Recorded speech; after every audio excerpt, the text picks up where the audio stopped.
In November of 2023, an unimaginable crime took place in a seemingly idyllic home on Bentwood Drive in Shepherdsville, Kentucky. A lovely house that could be reminiscent of a home in a Norman Rockwell painting.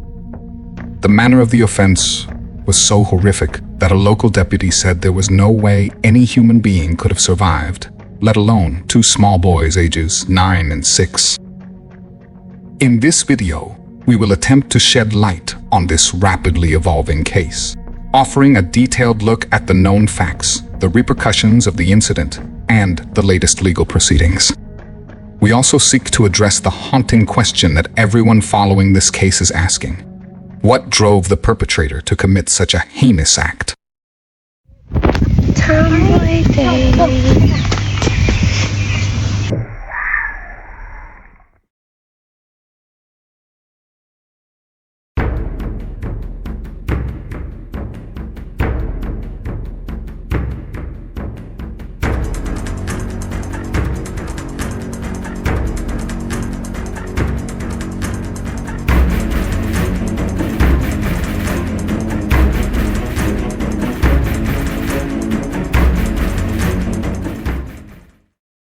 The role of a mother in the lives of her children is one of profound significance, a sacred duty that encompasses the responsibility to protect, nurture, and guide. A mother is often seen as the first line of defense against the world's harsh realities, providing a haven of safety and love.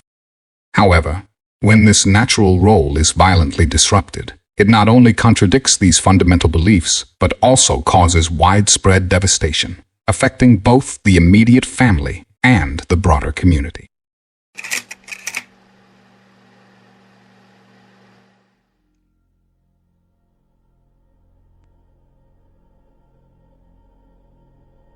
On the evening of Tuesday, November 7th, in Shepherdsville, Kentucky, a neighbor noticed 32-year-old single mother of two, Tiffany Lucas, in an agitated state.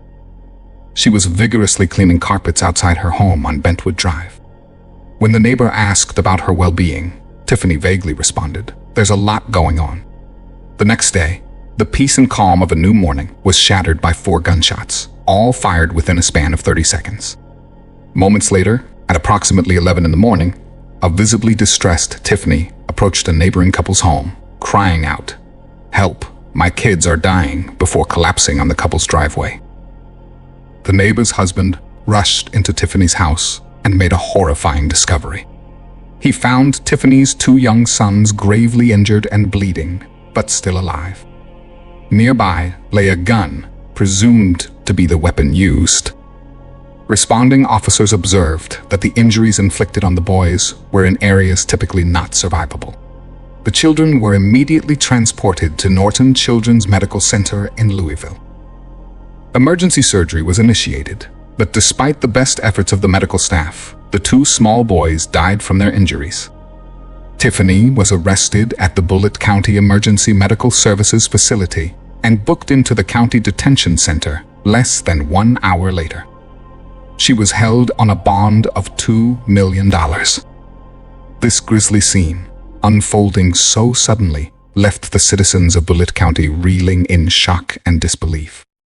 You don't expect this, no matter where you live. Just put yourself in these people's place and think, well, it can happen to anyone. And it was shocking, actually. Nobody ever thinks it's going to happen in your neighborhood. Just love your family and hope nothing like this ever happens to anyone else. Back at the sheriff's office, Tiffany Lucas was interviewed and, according to one official, made statements that she was being manipulated through the internet or through Wi-Fi, through Facebook, and through her Wi-Fi. Being manipulated into doing what she did. Tiffany's statements are perplexing and raise several questions about her intentions and mental state. Is she suggesting she was influenced by auditory hallucinations to harm her children? Alternatively, is she hinting that someone else handed her the weapon with instructions to hurt her kids? Based on published reports, she allegedly told detectives the shootings were accidental, and that she inadvertently left a loaded weapon within reach. If so, are we to believe the children found it and used it to wound each other? Considering their ages and injury location, Most reasonable people would find that claim preposterous. Neighbors interviewed by local media were in a state of disbelief, consistently reporting that they saw no warning signs or indications that Tiffany was capable of committing such a heinous act. A woman identifying herself as a close friend was particularly shocked, stating, "This is not the Tiffany I know. She would never hurt her babies." This tragic event has deeply saddened the community, leaving many in search of answers. To possibly shed light on this, we will examine Tiffany's background and recent history for any clues that might explain her actions. As stated on her Facebook profile, 32-year-old Tiffany Ann Lucas originally hails from Chicago, Illinois. She had 2 young sons, Jaden and Maurice, who were both under the age of 10 and fathered by different men. The boys attended Freedom Elementary School in Bullitt County. Tiffany and her sons resided in a rented home, which was a 3-bedroom, 2-bathroom property spanning nearly 1,400 square feet. Raised alongside her brother, Tiffany shared an exceptionally close bond with her father, John Lucas. He affectionately regarded her as daddy's little girl, fitting the typical stereotype of a doting father. Tiffany's active presence on social media portrayed a complex image of her life. She frequently shared selfies and photos that showcased her fashion sense and flaunted her assets. Yet, the most recurring theme in her posts was her identity as a devoted mother. She often posted pictures of joyful moments with her sons, who were always seen smiling warmly, presenting an outward image of familial happiness. In contrast, delving deeper into Tiffany's background uncovers a history of significant challenges and adversity. Initially, Tiffany pursued modeling in her early adulthood, later venturing into entrepreneurship. In 2016, she opened Miss Tiff's One-Stop Shop, a convenience store offering food, tobacco, and various sundries. Despite her efforts, the store struggled to gain traction and closed in 2017. Tiffany attributed part of this failure to Walmart's scrapped plans for a nearby location, which she believed would have increased foot traffic to her business, as she discussed in an interview with a local news station in 2016. A lot of people don't make their way down here, but if there's a Walmart, you come out of the woodworks for Walmart. So probably would have brought a lot of people to, stop and check us out. Following this setback, Tiffany was arrested on drug charges. She pleaded guilty to drug possession in 2018 and served a 30-day jail term, according to court records. Notably, there's no indication of violent behavior in her past, nor any arrests between the drug charges and the events currently under discussion. Most recently, she was working a job that required her to perform overnight shifts, the specifics of which are unclear. The next major event in Tiffany's life was a profound personal tragedy. On New Year's Day in 2019, her father, 47-year-old John Lucas from Crown Point, Indiana, passed away suddenly. This loss was a devastating blow to Tiffany, plunging her into a state of shock and deep grief. Her father had been a crucial source of strength, guidance, and stability for her, and his unexpected passing left a significant void. Tiffany openly expressed her sorrow and the impact of this loss in a video posted on her Facebook page. When my dad was alive and would come visit me, I would always bring him here, and he loved it. So since I can't go all the way back up north, I'm releasing balloons for my dad. And I love him so much. And I hope you have the best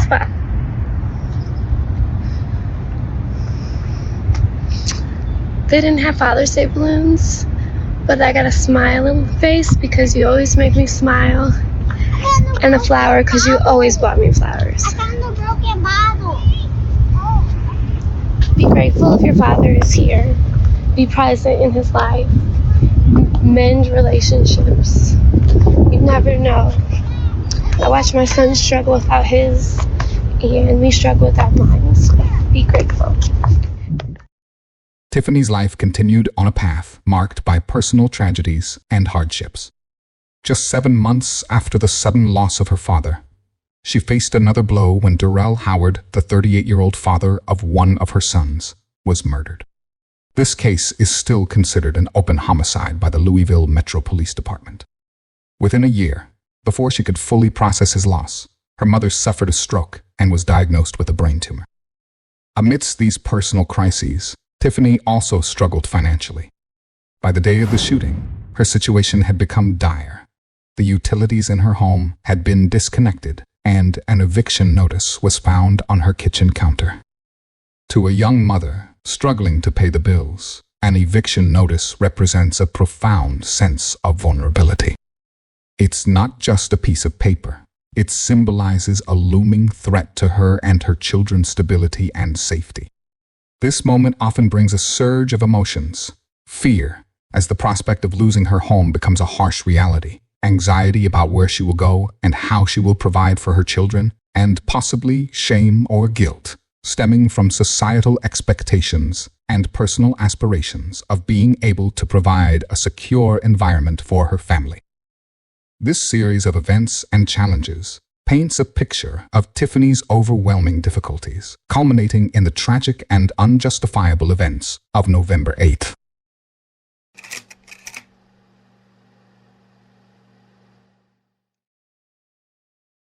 Tiffany presented a seemingly emotionless demeanor during a remote court appearance on November 9th.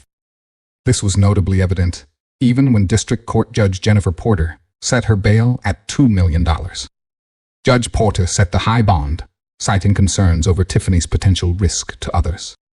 Her decision underscores the gravity of the charges against Tiffany, particularly the 2 counts of murder. Further emphasizing the perceived risk posed by Tiffany, especially regarding access to weapons, Judge Porter included a specific condition in the bond terms that explicitly prohibits Tiffany from possessing firearms should she manage to post the bond. Through her attorney, Tiffany entered a plea of not guilty. As of the time of this upload, the next hearing has yet to be scheduled.